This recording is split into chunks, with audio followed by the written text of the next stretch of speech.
We prosecuted multiple BMPs, BTRs, earlier on the 5-5. I'm Jim Hansen of the Center for Security Policy. Welcome to the Free Fire Zone. The Obama administration is in the last stages of its latest dismally failing attempt to strike any kind of nuclear deal with the Iranians. The truly scary part is they've given up even trying to stop the Mullahs from building a bomb, and they're just gonna contain them once they have the holy hand grenade. The country most threatened by this deadly scenario is Israel, and its Prime Minister Benjamin Netanyahu has sworn to do everything in his power to stop them. And unlike our current president, he's a guy who leads from the front.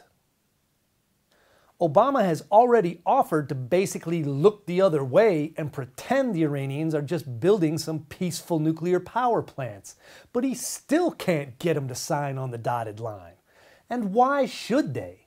They want a nuclear bomb more than they want anything Barry has to offer. Unsurprisingly, they don't care much about his legacy either. Our esteemed president is capitulating as fast as he can, and he still can't keep pace with the spinning of their centrifuges. In the midst of this, the now fully Republican Congress is doing one of the things the voters asked them to: stop Barry from giving away the whole farm to every Islamic power he can find to submit to. And in this, they have an ally in Prime Minister Netanyahu. Yes, diplomacy and treaty-making falls within the purview of the executive branch, and for what it's worth, Obama is what passes for an executive these days. But given that the Senate gets to ratify, or not, any treaty he happens to sign, and given his significant legislating and ignoring a Congress that won't rubber stamp his cunning plans, I don't think it's particularly outrageous that Speaker of the House John Boehner invited Netanyahu to address Congress. At some point, and that point seems to be now, Netanyahu has every right to bypass an unhelpful president and take his case to the American people and their elected representatives. Israel needs America's help to stop an Iranian nuclear bomb.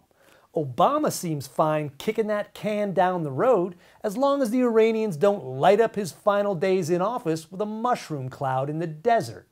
He's going to leave that for the next president. Obama has a soft spot in his heart and his head for the Iranian Mullahs, and for that matter, far too many other Islamists who are our enemies.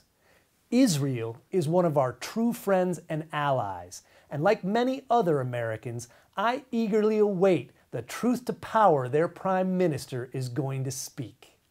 Bring it, Bibi. I'm Jim Hansen, and you've been in the Free Fire Zone. Killer 5-5, good impact. And 1-6 copies, we're pushing. 1, and your spot straight down 3 feet. There's 2, and 1 inches.